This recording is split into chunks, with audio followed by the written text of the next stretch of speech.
هل يمكن لحفنة من الملح أن تهز عرش إمبراطورية عظمى؟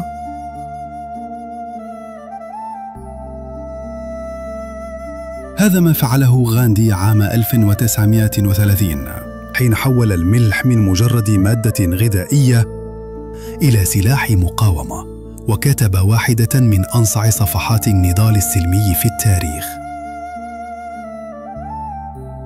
الهند في ظل الاحتلال البريطاني كانت تستنزف اقتصادياً بشكل ممنهج.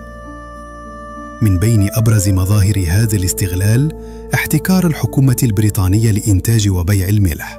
لم يكن يسمح للهنديين بجمع أو صنع الملح بأنفسهم.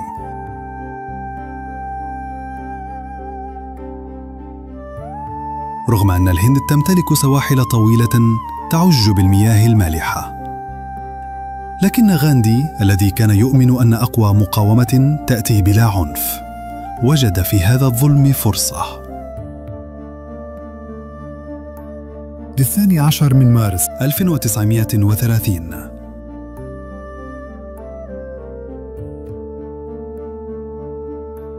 خرج غاندي من مدينة أحمد آباد في مسيرة سميت لاحقاً بمسيرة الملح. صحبته 78 من أتباعه.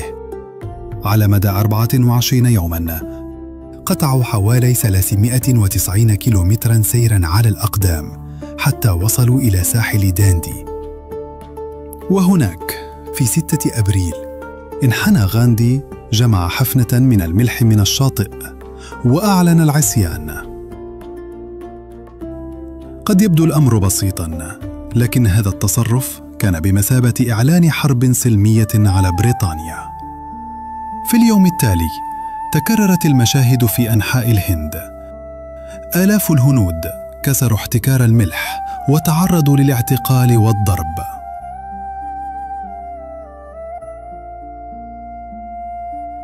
المفارقة أن العالم بدأ ينظر إلى هذه الثورة البيضاء بإعجاب.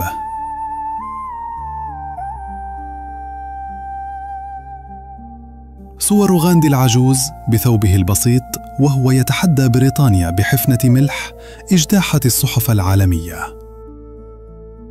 لم يكن معه جيش ولا سلاح، لكنه نجح في هز صورة بريطانيا الأخلاقية أمام العالم.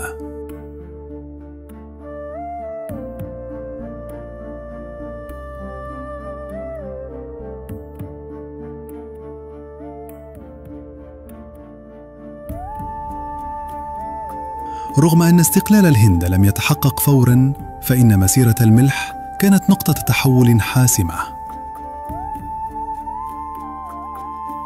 لقد أثبت غاندي أن المقاومة لا تحتاج إلى رصاص، بل إلى إرادة.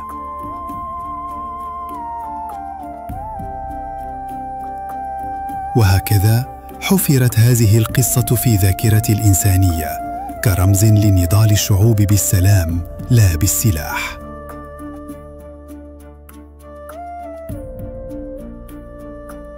تابعونا لمزيد من المعلومات والحقائق. لا تنسى مشاركة المقطع مع أصدقائك.